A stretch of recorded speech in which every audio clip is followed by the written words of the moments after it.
The president of Afghanistan fled his own country as the Taliban continues to gain control of the nation and seizes control of the capital. New video showing Taliban leaders inside the presidential palace. And tonight, the Taliban is promising a peaceful transition into leadership, a vow many fear will not be true. Take a look at how quickly the Taliban has advanced. The area in red showing how much ground the terrorist group has gained since April.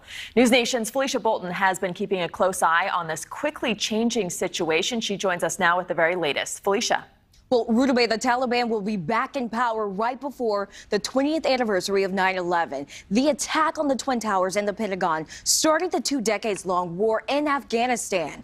Though the Taliban promised a peaceful transition today, the U.S. Embassy warned Americans to shelter in place and not to try to get to Kabul's international airport following reports of gunfire there. Senior U.S. military officials say the airport is now closed to commercial flights, and military evacuations will likely be the only way out of the fallen country.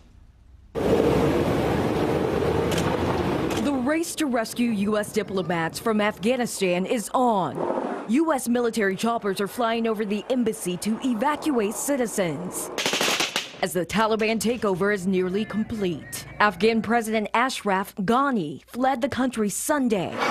Women are seen forced to put on burqas, a staunch requirement placed on them by the new leadership. And soon, the militant group plans to declare the country as the Islamic Emirate of Afghanistan from the presidential palace, a return to the name of the nation under their rule prior to the 9/11 attacks.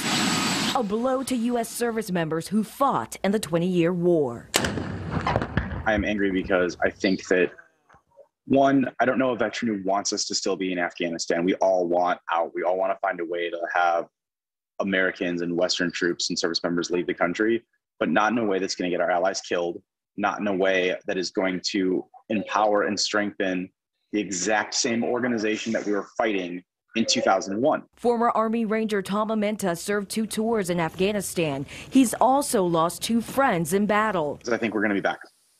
And I hate that. I cannot express enough how angry I am ultimately at the thought of knowing that my friends' sons and daughters will put night vision down over their eyes and walk into what I walked into in 2002. The insurgents took over the country weeks before the final pullout of American and NATO troops. Now the U.S. and the U.K. are deploying soldiers to protect nationals attempting to leave. And both are standing by their decisions to remove their soldiers permanently. Human rights equalities were promoted and protected in a way that Afghanistan hadn't seen before. And what we're trying to do now is to make sure that we don't prematurely, bilaterally recognize a new government in Kabul without forming a common view and setting the same conditions about how that government should behave. On Twitter, the White House says Biden and Harris are focused on ensuring the safety of civilian personnel, evacuations of special immigrant visa applicants,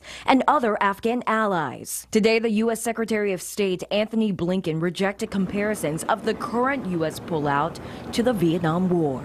I have to tell you that the inability of Afghan security forces to defend their country has played a very powerful role in what we've seen over the last few weeks. The fact is, we invested, the international community invested over 20 years, billions of dollars in these forces, 300,000 of them, with an air force, something the Taliban didn't have. With